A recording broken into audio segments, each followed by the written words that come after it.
Hello guys and welcome back to our channel. In today's tutorial, I'm going to show you how to fix the notes missing after switching devices in Goodnotes in 2026. Have you switched devices and your notes are missing? Don't worry, this is usually a sync issue, so let's fix it the right way. But before we start, here's a quick guide on how to download and install the Goodnotes application.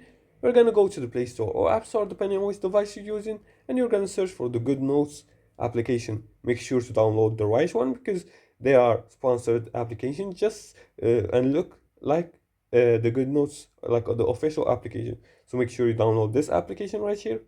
And after that, you can also download this on your computer via the website, the web website. Now, after you download and install the Goodnotes, you're gonna fix the notes missing after switching devices. Now, if you switch devices and use the same account you linked your cloud storage to, you're gonna make sure you're using the same accounts on both devices. Now, once you make sure you're using the same accounts by clicking on the gear icon in the top right corner, you're gonna enable the cloud sync in Goodnotes settings. You can do that by going to the integration settings, and here you can find the cloud storage. Here you can find that it's not connected. Make sure this is connected. You can also pay for the premium plan to connect to cloud storage. Also, you might check your internet connection. You're gonna swipe down this bar right here to switch between Wi-Fi and mobile data and choose the one that is faster and more reliable.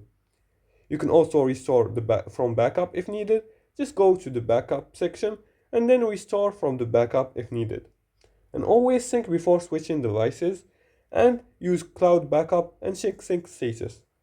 Missing notes are usually just sync data, so follow these steps and get everything back. And if you like this video and found this helpful, please like and subscribe and leave a comment below the video if you have further more questions about this topic. Thanks for watching and see you again in the next tutorial.